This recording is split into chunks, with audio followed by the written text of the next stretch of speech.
Good afternoon to all of you, and welcome to this session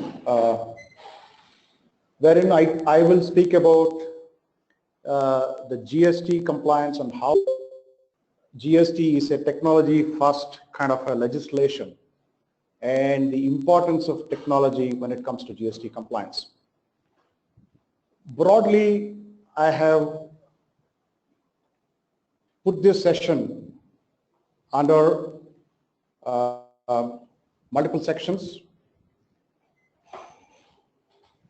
wherein I'll cover the technology behind the GST, giving you the big picture itself, and the role of technology in GST compliances, the changes which is probably is coming into fore when it comes to invoice management, and as a business, how you need to migrate and what is the readiness checks, and finally for the GST compliance itself, how do you go about choosing the right partner. This is the kind of topics which I would be covering in this session. So let me take you people towards the technology behind GST. This will actually give you a sense of why technology is important, not only for the government, but also for the business entities in order to make GST compliance successful. So this is probably you must have seen this video, which was like some time back shared in WhatsApp. But I thought maybe I should start the session with this small video, which actually summarizes how technology has impacted our life over a period of time. So if you really look at a desk in your office and then say that how technology has changed over a period of time, if you just take last 25 years itself, then how things have changed, I'll just run this. Sorry.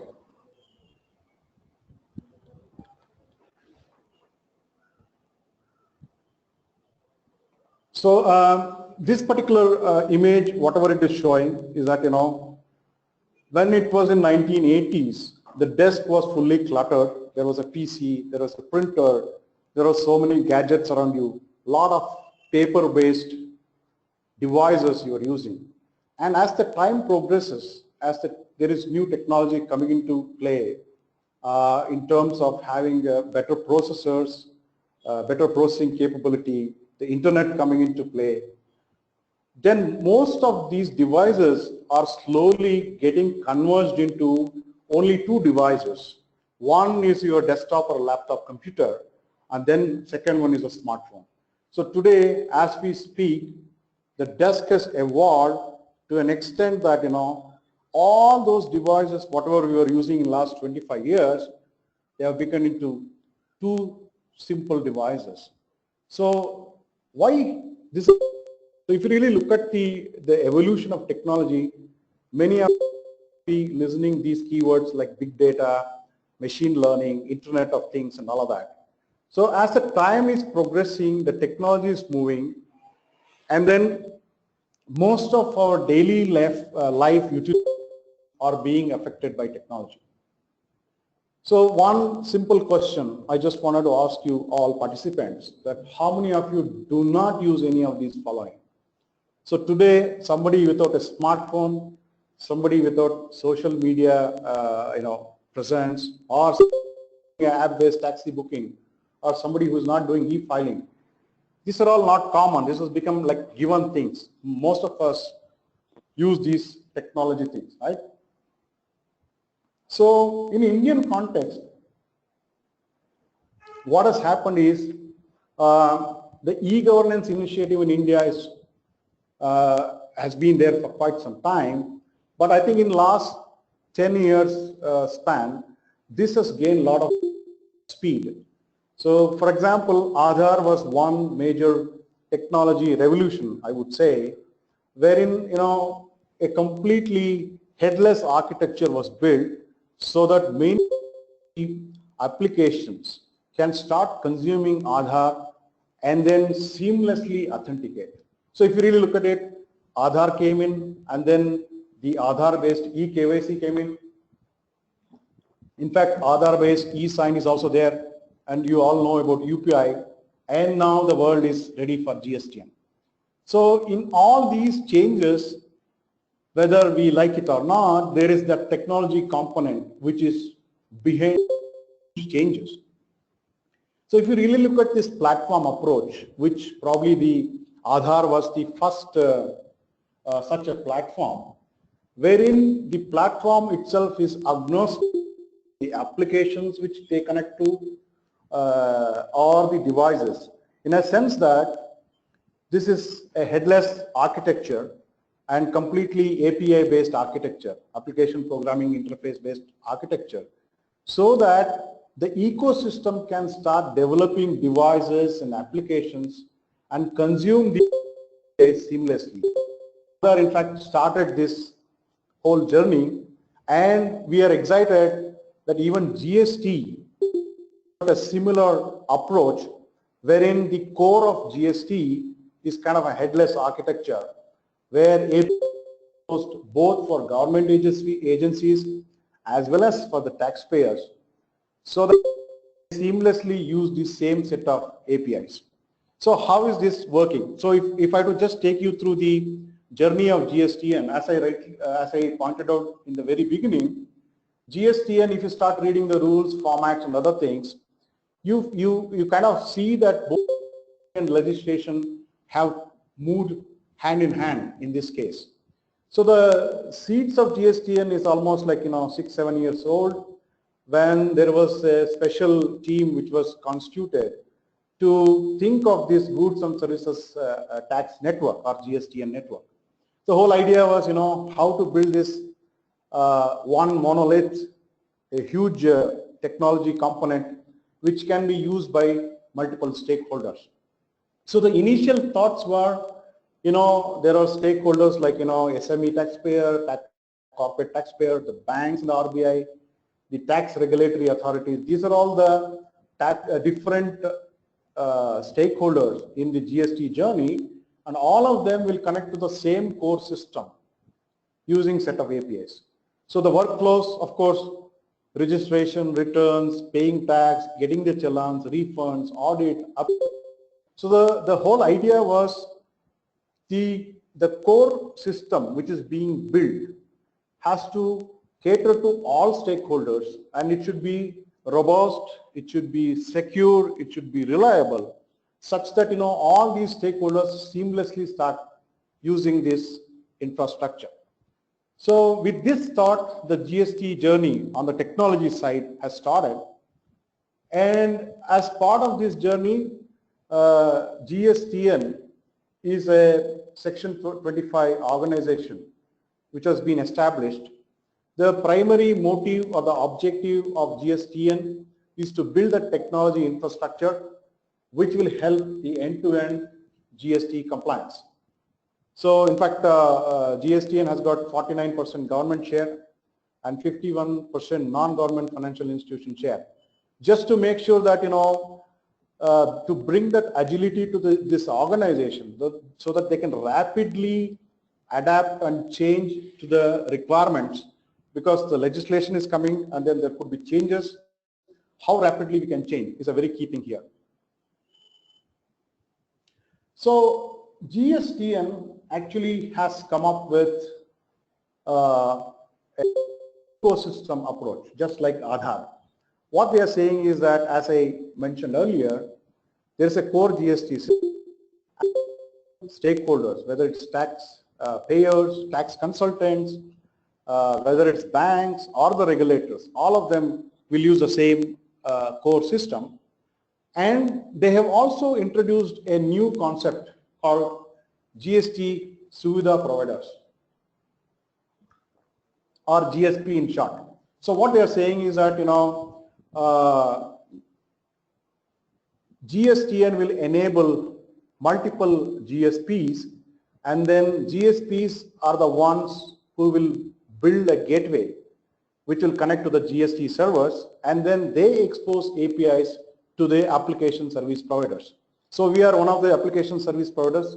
As we speak today, there are 34 GSPs, and we are one of the application service provider who is building this GST application. The idea is, of course, GSTN is going to publish their own portal, the GSTN portal, and interestingly, the portal would be using the same set of APIs as used by any of us, right? So there is a level playing. That is the beauty of technology.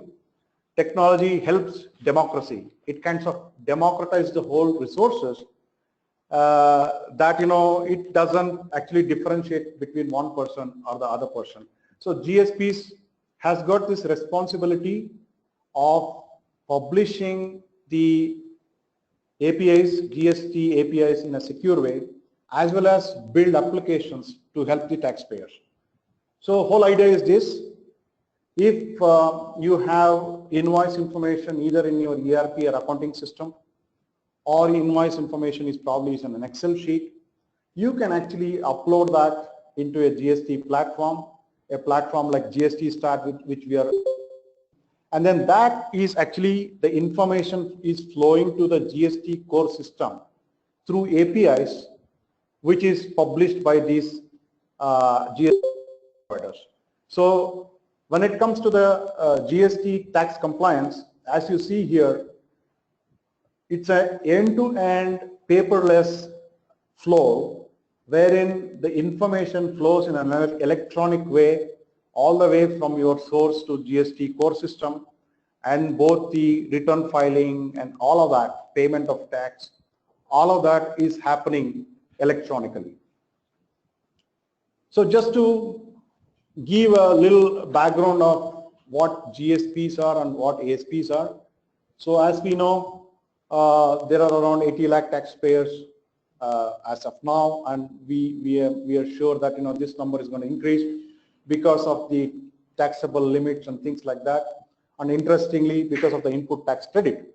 So the push and pull mechanism will make sure that more and more businesses will enter the tax net, and ASPs like us, application, the GST compliance application, all the business entities as well as the tax consultants can use, and then go through the entire life cycle of GST compliance.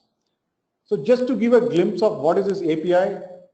So as I said, API stands for Application Programming Interface. So these are different types of APIs. Like for GSTR1 itself, there are different APIs. So an application can seamlessly call these and then exchange information in JSON format, so that the whole GST and core system gets updated. So that primarily gives you an understanding that how GST is more a technology first legislation, and how important is technology is for this law to be fully to be in effect. So let me just come to the second part of my presentation, which is understanding the role of technology in GST compliance. As I was speaking earlier, it is primarily about the GSTN network, the GSPs and the ASPs.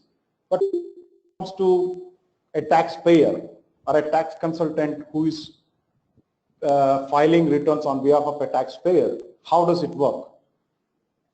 So some of the key facts which you need to be keeping in mind, and of course this many of you might be knowing.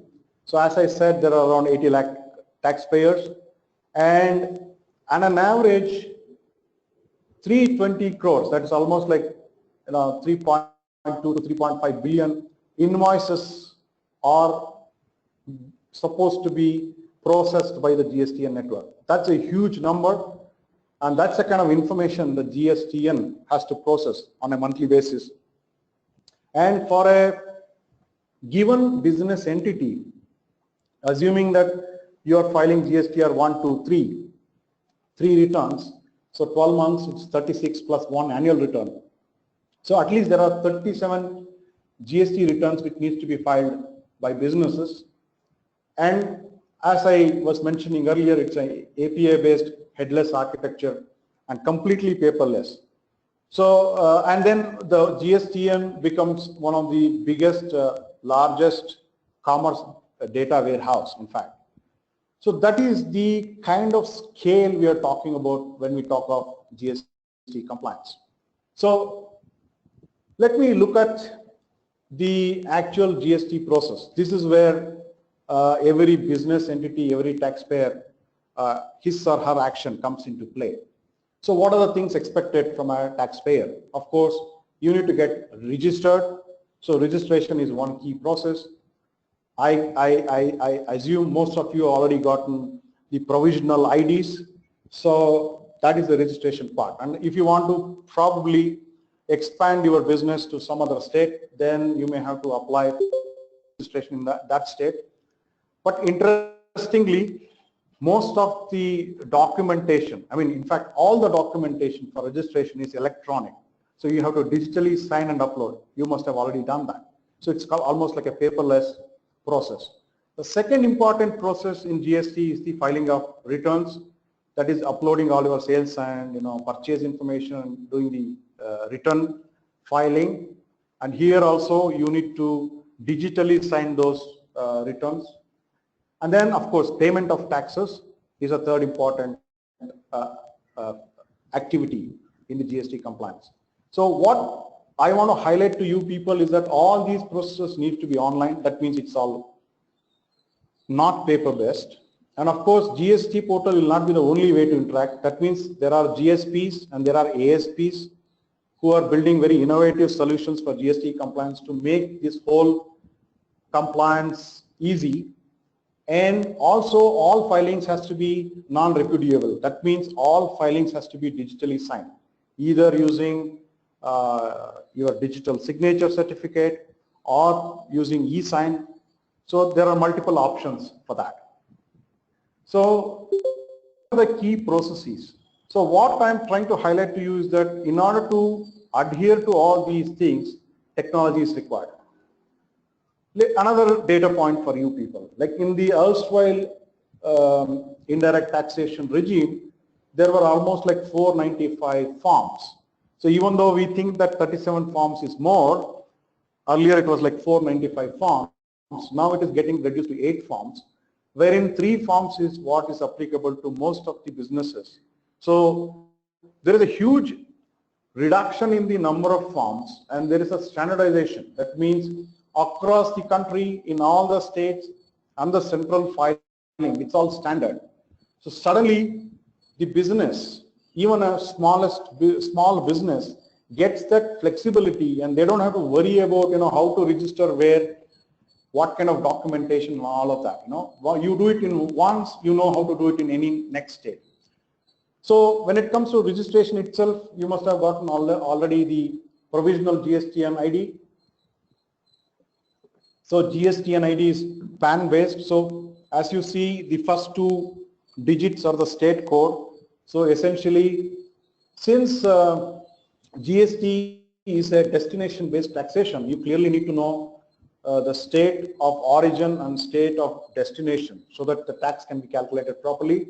And of course, GSTN and the PAN are interlinked so that there is interlinking happening.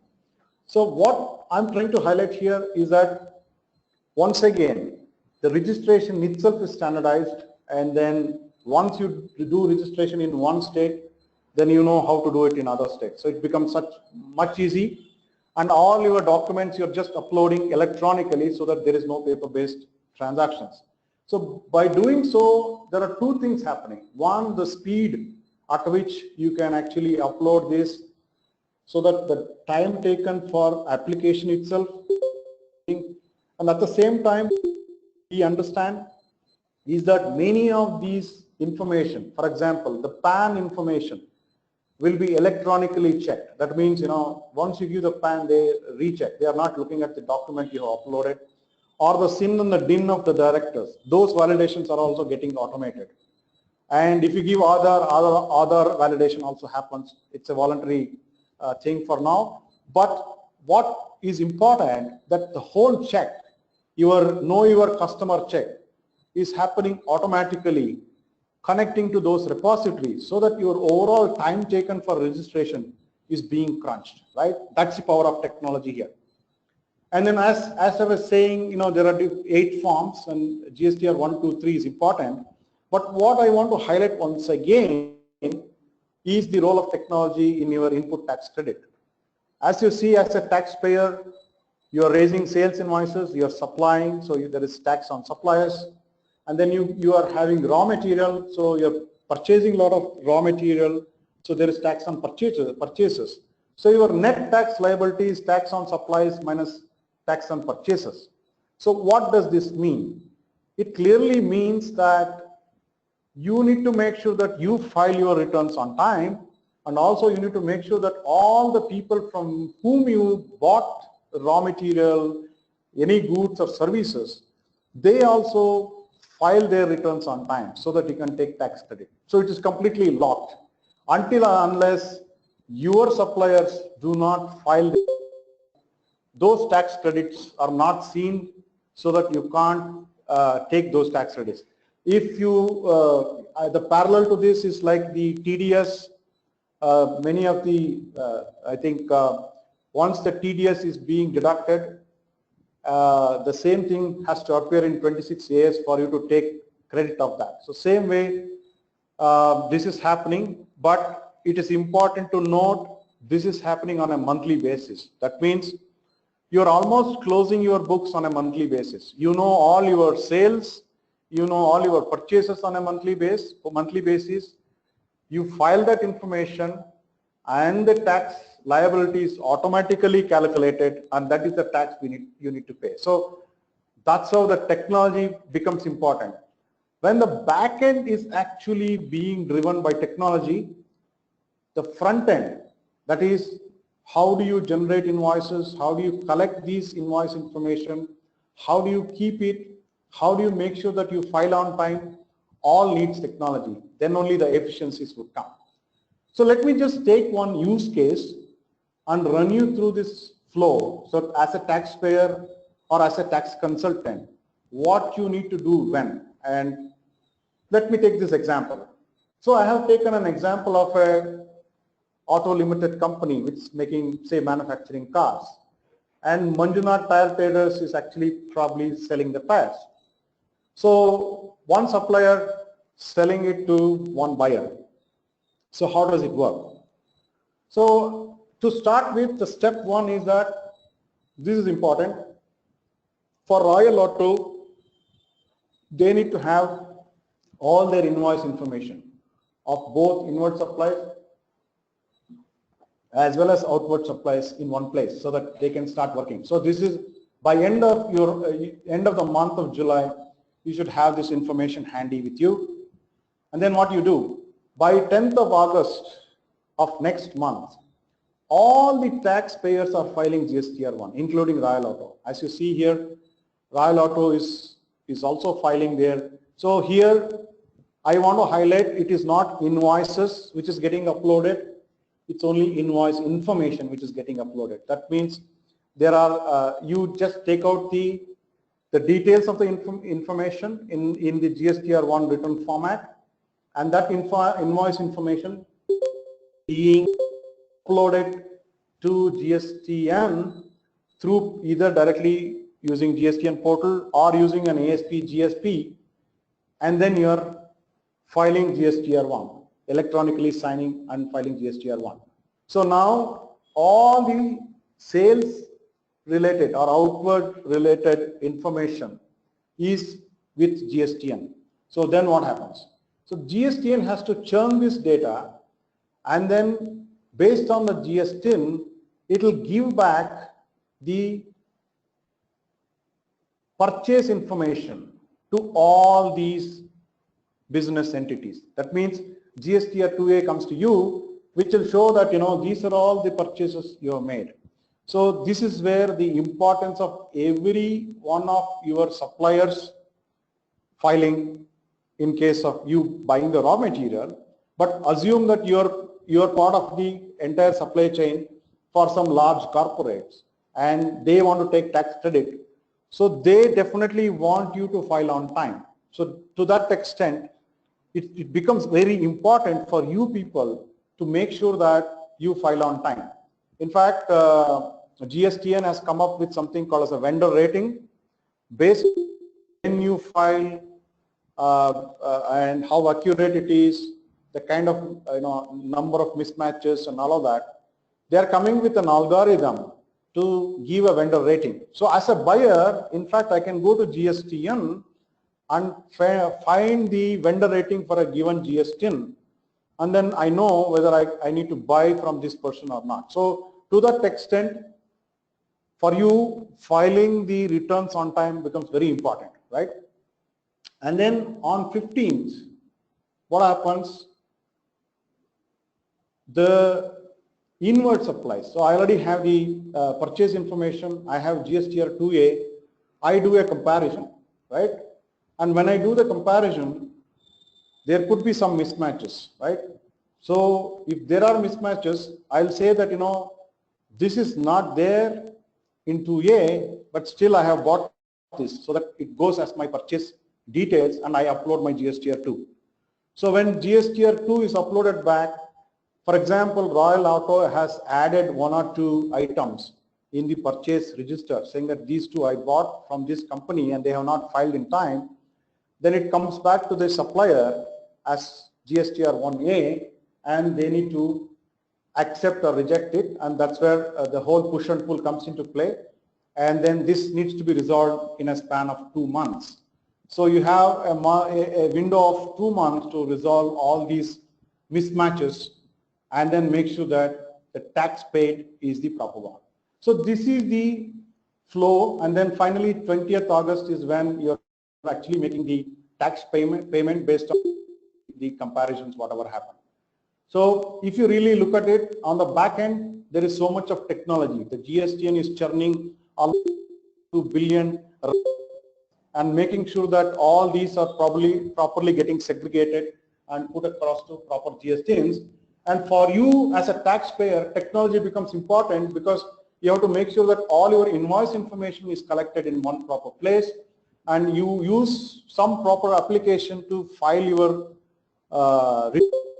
time and also do the comparison, the reconciliation, and also pay the tax on time. So that is the importance of technology when it comes to the GST compliance. So I just want to end this section with 3 important points. In the GST regime, first of all, invoice is the king. So having your both purchase and sales invoices properly in becomes very important to make sure that you are compliant with GST. Second important point is the timely filing part of it. There are 3 returns to be filed per month, and if you want to avail input tax credit, all the stakeholders has to timely file. So the issue is if somebody is not filing, that means I'm paying that extra tax. It's a cash flow issue. And third important aspect is of the reconciliation. So how you match invoices on both sales side and purchase side, and you just have a 5-day window for reconciliation between your sales and purchases. So that is where I guess any technology platform can help you to address these critical issues, right? So moving on to the next section. So you understood the big picture of GST and how complex it is, but how they have made it simple by giving a headless architecture where so many of GSPs and ASPs can build different platforms, very innovative platforms, which are specific to different sectors or different market segments. And taxpayers have got that flexibility to choose the platform platform of their choice, and then make sure that they file their returns on time. So I just want to highlight on the invoices, because invoice is the king. So first, the flow, as I was saying, you need to make sure that invoices are in you have a good handle on the invoices, and then you need to file your returns. And once you start doing it over a period of time, you have enough data because your business data is with you, both sales side and purchase side, and you can start doing a lot of analytics and look at the efficiency of your business itself. So the question to you people is that, how do you generate invoices? See, when we analyzed how people are generating invoices based on the scale of the company and the type of the company and the kind of sector they belong to, there are people who are using ERP systems, there are people using just accounting systems. There are many companies who just prepare it on a computer, on a Microsoft Word document, and then print it. And many of you probably are still using paper-based invoicing, where you just write a handwritten tax invoice. So if this is the situation, what is expected in GST regime? So this is I have taken a snapshot of GSTR1. So GSTR1 expects all this information. Number one, it expects complete invoice details. There has to be a unique number for invoice, the date and the value, the rates has to be proper, and the place of supply also has to be properly mentioned. So the biggest challenge what we foresee is that as a business, how will you manage this whole plethora of information using manual systems? So what are the issues? So if I have to highlight the issues, right? First, you need to generate the invoices with proper tax rates, right? So as you see that there are 4 slabs of tax, and there are many nil rated goods and services, there are exempted goods and services. So it becomes probably a little complex. Probably earlier it was simple that you were raising a invoice, and then it had only service tax component, and you know the calculation by heart, and then you just do it. But here, based on the item you are selling, the tax rate are changing. So generating an invoice with proper tax rate itself probably will be a task if you use a manual system. And of course, keeping track of both your sales and purchase invoices. So how do you even keep track of it? Because if you have to file it on time, you need to have this information in the same format, be ready for the filing. And another important point I want to highlight is that the GSTN will not accept even minor mismatches. For example, there's a tax rate mismatch. That means it shows that there is a mismatch. And even the decimal point, if there is a round off error, that means the supplier says it is like 45 paise, and buyer has rounded it to say next rupee, or maybe 1 rupee lesser, that will be triggered as a mismatch. So it will actually result in lot of false positives. And how do you reconcile? For example, you are raising, I'll take a number of say 500 invoices per month, and then you are probably getting 100 invoices incoming. So that means 100 invoices has to be checked against the GSTR 2A which comes in, right? So here the invoices predominantly are B2B invoices is what I'm talking of. B2C, there is composition scheme and things like that, and that is a quarterly thing. But the point I'm trying to highlight, you need to have an efficient invoice management system in place in order to make sure that you are filing your tax returns on time, right? That's where technology is important. So let me just give a glimpse of this GST Star software. So this is a GST compliance application, so that you can use this platform. You can go to your sales invoices, you can add the data one by one, like it has got all the masters built in, so you can configure that, so that you can add your invoices one by one as and when, probably if you're using manual system also, or you can, there's standard template which you can download, which has got all the required fields for a filing, so that you can use that template and start building your sales information and upload it to the system. And we have made sure that if there are any issues in that, like probably there is a tax rate issue, we have built checks and balances into the system so that actually you see that there is an issue with these two records and you can fetch the right tax rate, and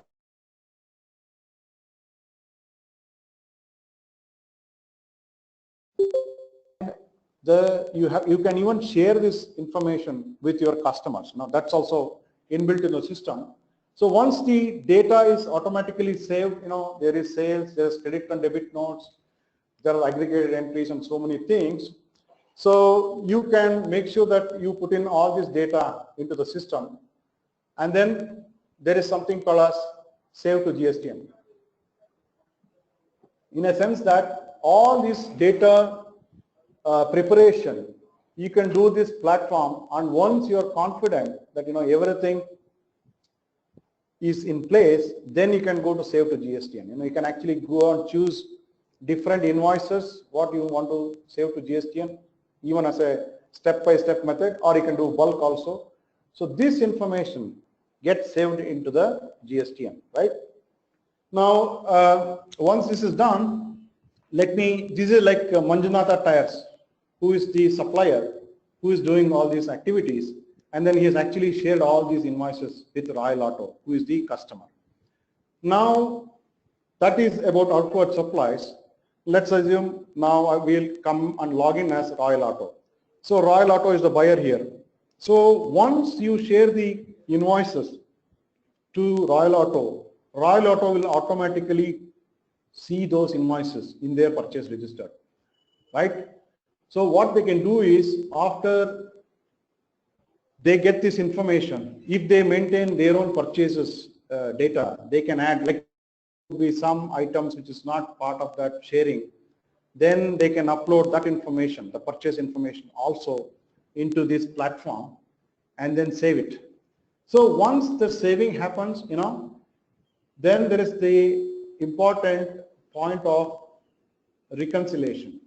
So how do I compare? So I have my purchase information sent by my supplier, and I have my own purchase information. So we have built an algorithm, an engine, which can actually throw out the differences. So for example, you have to make 100 invoice comparison. It will only probably say 2 exceptions. So it is easy probably to manage 2 exceptions rather than look at all the 100 invoices. That's where technology can play an important role. So you can just do a reconciliation, and then once you're happy with it, then you go into the filing part of it. So Manjunatha Tires in this example have already given the information, and then Royal Auto is going and they are filing their information into GSTR.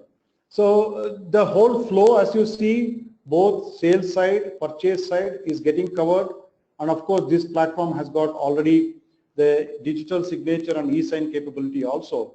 So that completely electronically you are going through the step-by-step process what I talked of for the GST compliance, and in one single place you have both sales and purchase invoices, to that extent making your compliance easy. So finally, I just want to cover few things about the migration and readiness. This is most important because July 1st is very, very near. So first thing is, of course, building up-to-date system mapping. So if you're already using some systems, if you're using some system for invoice generation, if you have some small PC-based software, you need to first go and make sure that they are all GST compliant. So if not, you need to change them. So that is one important thing. Second thing is probably you need to do some simulation and testing also. Like what happens? These 10 invoices I need to upload. Is it going in the right way? Whether I have all the information and all of that. And this system migration planning, it differs from size of the company. If you're a mid-sized company, probably you can't afford much downtime. If you're a small company, probably you can do it overnight and then change over. The important point I want to highlight here is that whatever system changes you do, there is no rollback. So you need to plan this migration properly. make sure that whatever you need to go and take stock of what you are using today for invoicing, and then make sure that they are all GST compliant. So that is very important. So on 1st of July, what is required? On 1st of July, can I raise GST compliant invoice? Okay, it's not compliance, it's compliant invoice. So your HSN codes, SAC codes, GST of your customers and vendors, tax rate, place of supply, do you have all that information? And if there are any open transactions before July 1st, how do you migrate that? And if there are any exceptions, how do you handle it? I think these are the three important questions as a business you need to be looking after. And on 10th of August, what happens? First of all, do you have information now about outward supplies as well as per the GST requirement, the GSTR1 I talked of? Is your purchase register up to date? Did you do a pre-filing reconciliation itself? Even before actually filing, did you check with your purchase register, make sure that your sales and purchases are all matching properly? Can you prepare GSTR1 and digitally sign and file? Do you have the proper platform with you? And after you file, whatever GSTR2A you get, will it be identical to your purchase register? I think that's where the biggest gap would be. And can we actually make sure that that is happening, so that there is no gap, so that you pay only what you need to pay? Now that is a cash flow issue. So finally, I come to my last section of my presentation, that how do you partner for GST compliance itself, right? So in a sense that there are 4 or 5 important features you may have to look for. First, of course, the platform which what we are talking of should have the capability for invoice management. It should also have ability for reconciliation. And of course, collaboration between buyers and sellers is a very important, because for all kinds of reconciliation, you need collaboration. So whether the platform can actually automatically send alerts, email-based alerts, SMS-based alerts. Can you see that in your smartphone, the status? And can you automatically alert your suppliers to make sure that they file on time and things like that? That has to be there in the platform. And of course, the basic be there. And as you understood by now, this platform will have both your sales and information. So any analytics happening, any reports coming out of it, bring more efficiency. You can actually start taking many insightful business decisions based on this information. So therefore, the dashboard and reports becomes important. And the last point is one key point. I am not sure how many of you are having more than one GSTN registration. See, if you have multiple GSTN registration, already you must be knowing that for every GSTN registration, you need to have a separate ID. That's what is on the GSTN portal. And then you should have an email ID and the mobile number attached to it. So think of somebody having 10 registration and then they have to log in 10 times to do the filing. So a platform should be capable of handling this kind of complexity, where with one login I should be able to do multiple filing, and multiple users should be able to have different types of access to the same GSTN information. So these are some of the key features you may have to look for before choosing the right partner for your GST compliance. So that actually brings to end of my presentation, and I can take questions now. In a month. So he's saying, can I work